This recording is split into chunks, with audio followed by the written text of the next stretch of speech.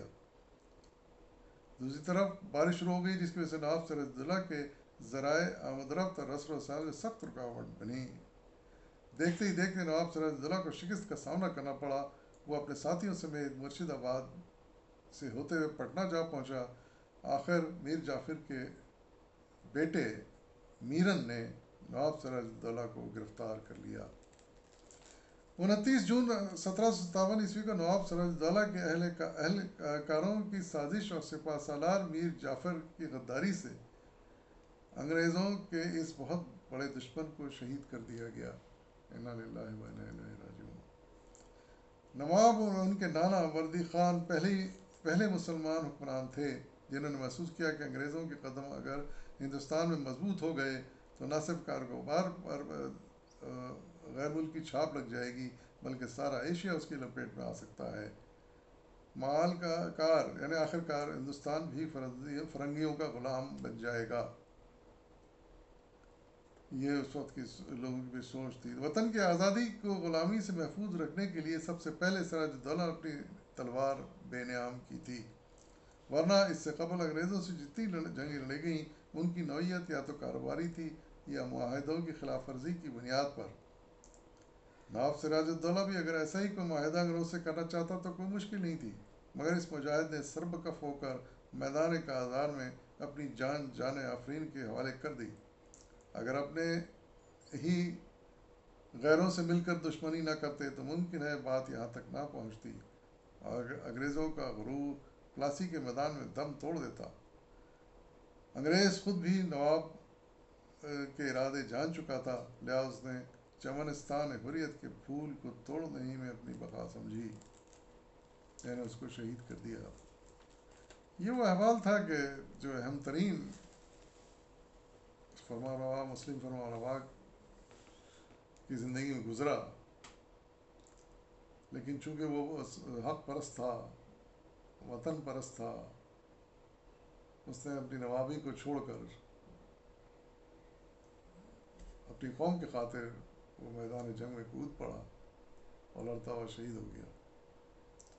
اور اس کی زیادہ ذمہ داری اس کے اپنے لوگوں پر جاتی ہے، میر جعفر پر جاتی ہے جس نے غداری کی، اپنی فوجوں کے ساتھ جا کے مل گیا، اور بھی دوسرے نوابوں والا نے غداری کی جس کی وجہ سے ان کو پلٹنے کا انگریزوں کو موقع ملا۔ آخر کار آہستہ آہستہ کر کے انہوں نے ان کو ختم کر دیا اور پورے بنگال پر قابض ہو گئے۔ اور یہی مسلمانوں کی کمزوری رہی ہے کہ ان میں سے کچھ غدار لوگ اٹھتے ہیں اور ایک شاندار حکومت کو اور اس کے بادشاہ کو ختم کر دیتے ہیں دشمنوں کے ساتھ مل کر۔ اللہ تعالیٰ مسلمانوں کے حال پر رحم فرمائے۔ اجازت دیجیے، فی امان اللہ۔